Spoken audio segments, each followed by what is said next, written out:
Hello friends, welcome to lesson 3.24 in professional business skills. In this class we will start learning about big data analysis.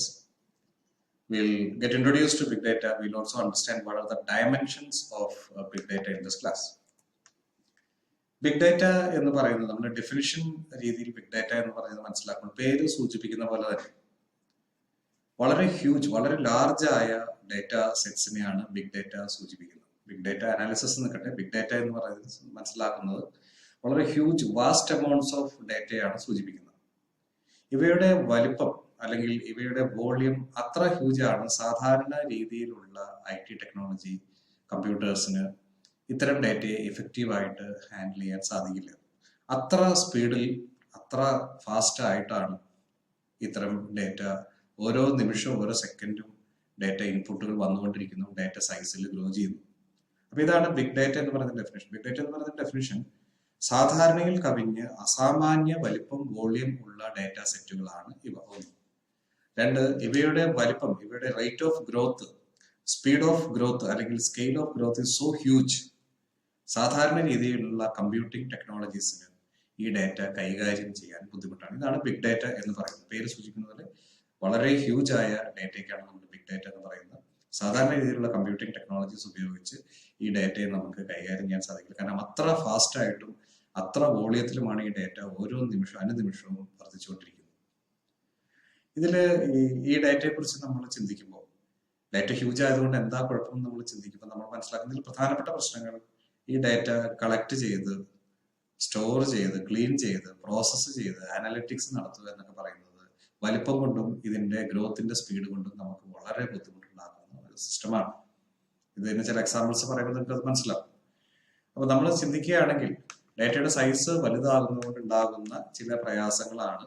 നമ്മൾക്ക് ഈ data എങ്ങനെ collect ചെയ്യും, collect ചെയ്ത data എങ്ങനെ store ചെയ്യും, ഈ store ചെയ്ത ഡാറ്റ എങ്ങനെ ഓർഗനൈസ് ചെയ്യും, ഈ ഓർഗനൈസ് ചെയ്ത ഡാറ്റ എങ്ങനെ അനലൈസ് ചെയ്യും എന്നുള്ളത്. അപ്പൊ ഡാറ്റ വലുതാകുന്നത് കൊണ്ടുള്ള പ്രശ്നം ഡാറ്റയുടെ കളക്ഷനിൽ നിന്ന് മാത്രമല്ല, ഈ ഡാറ്റ നമുക്ക് എങ്ങനെ ഉപകാരപ്രദമായി കൈകാര്യം ചെയ്യാൻ സാധിക്കും, ഈ ഡാറ്റയിൽ നിന്ന് നമുക്ക് എന്ത് ഉപയോഗം ഉണ്ടാകും എന്നുള്ളതാണ്. വളരെ വലിയൊരു സംഗതി നമ്മളുടെ കൈവശം വന്നു ചേർന്നിട്ട് നമുക്കത് ഉപയോഗശൂന്യമാകുന്ന ഒരു സിറ്റുവേഷൻ വരാൻ പാടില്ലല്ലോ. അപ്പൊ ഇതാണ് ബിഗ് ഡാറ്റ എന്ന് പറയുന്ന പ്രതിഭാസം. ഇതിന്റെ ചില പ്രശ്നങ്ങൾ നമ്മൾ മനസ്സിലാക്കുന്നതാണ്.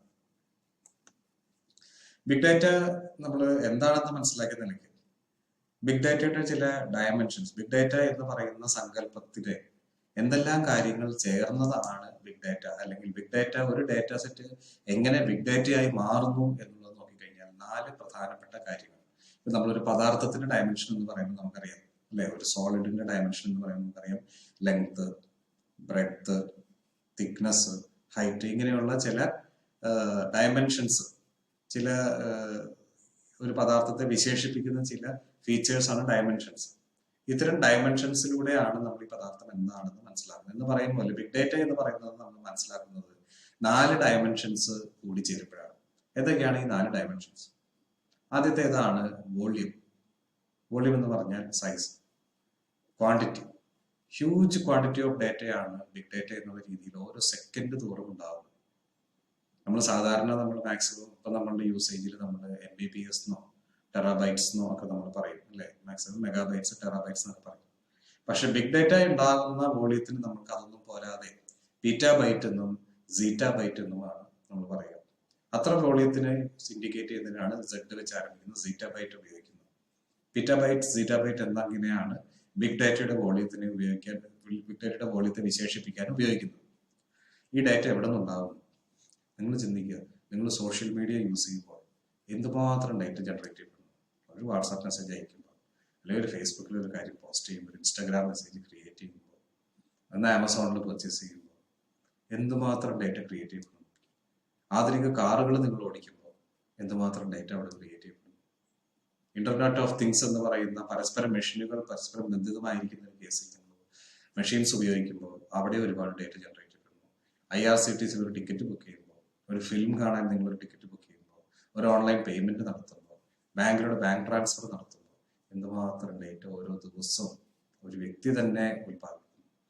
അപ്പൊ നമ്മുടെ സ്ഥാപനങ്ങൾ ഉണ്ടാക്കുന്ന ഡേറ്റ, വിവിധ ട്രാൻസാക്ഷൻസ് തമ്മിലുണ്ടാകുന്ന ഡേറ്റയൊക്കെ കമ്പയർ ചെയ്ത് കഴിഞ്ഞാൽ നമുക്ക് ചിന്തിക്കാൻ ബുദ്ധിമുട്ട് വരുന്ന രീതിയിൽ അത്ര അധികം ഡേറ്റയാണ് ഉണ്ടാകുന്നത്. ഇതാണ് വോളിയം എന്ന് പറയും. രണ്ടാമത്തെ ബിഗ് ഡേറ്റയുടെ ഡയമെൻഷൻ വെറാസിറ്റി എന്ന് പറയും. അപ്പോൾ വെറാസിറ്റി എന്ന് പറഞ്ഞു കഴിഞ്ഞാൽ ഒരു ഡേറ്റയുടെ പ്യൂരിറ്റിയുടെ ഒരു ലെവലാണ്. വെറാസിറ്റി എന്ന് പറഞ്ഞു കഴിഞ്ഞാൽ നമ്മൾ നോക്കിക്കഴിഞ്ഞാൽ അതിന്റെ ശരിയായ മലയാളം പരിഭാഷ എന്ന് പറഞ്ഞാൽ അതിന്റെ പരമാർത്ഥത, അതായത് വെറാസിറ്റി, അതിന്റെ സത്യാവസ്ഥ എന്ന് നമുക്ക് പറയാം. അപ്പൊ ഈ ഡേറ്റ, ഇത്രയും ഡേറ്റ ജനറേറ്റ് ചെയ്യപ്പെടുന്നത് എല്ലാം കറക്റ്റ് ആണോ, ഇതിൽ എന്താണ് കറക്റ്റ് ആയിട്ടുള്ളത്? മൾട്ടിപ്പിൾ ഐഡീസ് ഉപയോഗിച്ച് ആൾക്കാർ ട്രാൻസാക്ഷൻസ് നടത്തുന്നു, ഫേക്ക് ഐഡീസ് ഉപയോഗിച്ച് ട്രാൻസാക്ഷൻസ് നടത്തിയെന്നിരിക്കാം, 10 പേര് ചേർന്ന് 10 ഐഡിയിൽ കാര്യങ്ങളും മറ്റും ചെയ്യുന്നു, ഒരാൾക്ക് തന്നെ 25 ഗ്രൂപ്പിൽ മെമ്പർഷിപ്പ്. ഇങ്ങനെ വളരെ കൺഫ്യൂസിംഗ് ആയ സിറ്റുവേഷനാണ്. അപ്പോൾ ഇതിൽ നിന്ന് ജനറേറ്റ് ചെയ്യുന്ന ഡാറ്റയുടെ സത്യാവസ്ഥ എന്തായിരിക്കും? ഒരു വ്യക്തിയെ കുറിച്ച് ഞാൻ അയാളുടെ ഡേറ്റ ഡിജിറ്റൽ ഫുട്പ്രിന്റ് ഉപയോഗിച്ച് അയാളെ ഐഡന്റിഫൈ ചെയ്യാൻ ശ്രമിക്കുമ്പോൾ വ്യാജ അക്കൗണ്ടിൽ നിന്നൊക്കെ കയറി അയാൾ ട്രാൻസാക്ഷൻ നടത്തുന്നെങ്കിൽ എനിക്ക് അയാളെ പറ്റി കിട്ടുന്ന ഡേറ്റ കറക്റ്റ് ആയിരിക്കണം. 25 വ്യത്യസ്ത ഗ്രൂപ്പിൽ ഒരാൾ മെമ്പർ ആണെങ്കിൽ ഞാൻ ഏത് ഗ്രൂപ്പിലെ സവിശേഷതകളിലാണ് ഇയാൾ കൂടുതൽ പ്രകടമാകുന്നത് എങ്ങനെ മനസ്സിലാക്കും? Teachers group, students group, social group, ഇങ്ങനെ പല ഗ്രൂപ്പുകളിൽ ഞാൻ മെമ്പറാണ്. ഇതിൽ എവിടെ നിന്നാണ് എന്നെ കുറിച്ചുള്ള സത്യാവസ്ഥ മനസ്സിലാക്കാൻ സാധിക്കുക? ഇതാണ് മറ്റൊരു പ്രശ്നം, ഇതാണ് മറ്റൊരു ഡയമെൻഷൻ, വെറാസിറ്റി എന്ന് പറയുന്ന ഡയമെൻഷൻ. സത്യാവസ്ഥ എന്തായിരിക്കും എന്ന് മനസ്സിലാക്കാൻ സാധിക്കാത്തൊരു ഡയമെൻഷൻ. വോളിയം, കൈകാര്യം ചെയ്യാൻ പറ്റുന്നതിലധികം വോളിയം എന്നുള്ളത് മറ്റൊരു ഡയമെൻഷൻ. മൂന്നാമത്തെ ഡയമെൻഷൻ പറയുന്നത് വെറൈറ്റി. ഡേറ്റ വരുന്നത് വളരെ വെറൈറ്റി ആയിട്ടുള്ള മീഡിയകളിൽ നിന്നാണ്.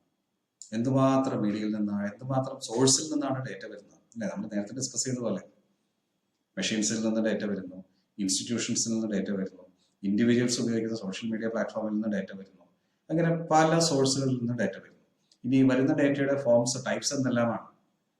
വെറുതെ ടെക്സ്റ്റ് മെസ്സേജ് ആയിട്ട് ഡേറ്റ വരുന്നു, ഇമേജസ് ആയിട്ട് ഡേറ്റ വരുന്നു, JPEG ഫയൽസ് ആയിട്ട് വരുന്നു, ഇമെയിൽ ആയിട്ട് ഡേറ്റ വരുന്നു, PDF ആയിട്ട് വരുന്നു, URL ലിങ്ക് ആയിട്ട് വരുന്നു.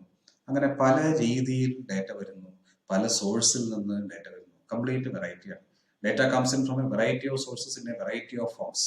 ഇതിനാണ് നമ്മൾ വെറൈറ്റി എന്ന് പറയുന്ന ഡയമെൻഷനുകൾ ഉദ്ദേശിക്കുന്നത്. Last, velocity. ഡേറ്റ വരുന്ന സ്പീഡ് നമുക്ക് സങ്കല്പിക്കാൻ സാധിക്കില്ല. ഇപ്പൊ ഞാൻ ഈ പറയുന്ന, ഈ റെക്കോർഡ് ചെയ്യുന്ന ഈ വീഡിയോ തന്നെ ഇതുപോലെ എത്ര അധികം വീഡിയോസ് റെക്കോർഡ് ചെയ്യപ്പെടുന്നുണ്ടായിരിക്കും ദിവസം ലോകത്തെമ്പാടും. ഞാൻ റെക്കോർഡ് ചെയ്യുന്ന ലൂം എന്ന് പറയുന്ന സോഫ്റ്റ്വെയർ ഉപയോഗിച്ചാണ്. ഇതേ സോഫ്റ്റ്വെയർ ഉപയോഗിച്ച് ലോകത്തെമ്പാടും എത്രയോ ആളുകൾ റെക്കോർഡ് ചെയ്യുന്ന, എത്രയോ വീഡിയോസ് റെക്കോർഡ് ചെയ്യുന്നുണ്ടായിരിക്കും. അപ്പൊ നമ്മൾക്ക് സങ്കല്പിക്കാവുന്നതിലധികം സ്പീഡിലാണ് ഡേറ്റ ക്രിയേറ്റ് ചെയ്യപ്പെടുന്നത്. മൾട്ടിപ്പിൾ സോഴ്സസിൽ നിന്ന് സെക്കൻഡുകൾക്കുള്ളിൽ കണ്ടിന്യൂസ് ആയിട്ട് ഡേറ്റ ഫ്ലോ ചെയ്യുന്നത്. ഇപ്പൊ മൈക്രോസോഫ്റ്റിന്റെ ഒരു സോഫ്റ്റ്വെയർ ആണ്. അപ്പൊ മൈക്രോസോഫ്റ്റിന് ഈ സോഫ്റ്റ്വെയർ യൂസ് ചെയ്യുന്ന ലോകത്തെമ്പാടുമുള്ള എത്രയോ ആൾക്കാർ യൂസ് ചെയ്യുന്നുണ്ട്. ഇതുപോലെ എത്രയധികം സോഫ്റ്റ്വെയർ, OBS ഉണ്ട്, യൂട്യൂബിന്റെ തന്നെ മീഡിയ ഉണ്ട്, സോഫ്റ്റ്വെയർ ഉണ്ട്.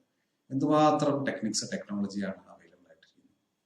അപ്പോൾ വെലോസിറ്റി, ഹൈ സ്പീഡിലാണ് ഇത്ര ഹ്യൂജ് വോളിയം ഡേറ്റ ക്രിയേറ്റ് ചെയ്യുന്നത്. അപ്പൊ ഈ 4 ഡയമെൻഷൻസ് ചേരുന്നതാണ് ബിഗ് ഡേറ്റ എന്ന് പറയുന്ന സങ്കല്പം. ഈ 4 ഡേറ്റ എന്ന് പറയുന്നത് V4 എന്നാണ് ഇതിൽ പറയുക. ആദ്യത്തേത് വോളിയം, രണ്ടാമത്തേത് വെറാസിറ്റി, സത്യാവസ്ഥ, മൂന്നാമത്തേത് വെറൈറ്റി, നാലാമത്തേത് വെലോസിറ്റി. ഇതാണ് ബിഗ് ഡേറ്റയെ കുറിച്ച് ആമുഖമായിട്ട് നമ്മൾ മനസ്സിലാക്കേണ്ടതും. ബിഗ് ഡേറ്റയുടെ ഡയമെൻഷൻസ്, മാനങ്ങൾ എന്തൊക്കെയാണ്? ത്രിമാനം, ദ്വിമാനം എന്നൊക്കെ നമ്മൾ പറയുള്ളൂ. 2 ഡയമെൻഷണൽ, 3 ഡയമെൻഷണൽ. അപ്പൊ ബിഗ് ഡേറ്റ എന്ന് പറയുന്ന സങ്കല്പം എന്താണ്? ഈ സങ്കല്പത്തിന്റെ വിവിധ മാനങ്ങൾ എന്തെല്ലാമാണ് എന്നാണ് നമ്മൾ ഈ ക്ലാസ്സിൽ നമ്മൾ പഠിച്ചത്. അടുത്ത ക്ലാസ്സിൽ നമ്മൾ ബിഗ് ഡേറ്റ അനാലിസിസിലേക്ക് കടക്കും. ഏതൊക്കെ types of big data analysis ആണ് നമ്മൾ പരിചയപ്പെട്ടിരിക്കേണ്ടത് ഈ ആധുനിക കാലത്ത് എന്നുള്ളതായിരിക്കും അടുത്ത ക്ലാസ്സിലെ discussion. But will we meet up for that? Goodbye. Thanks.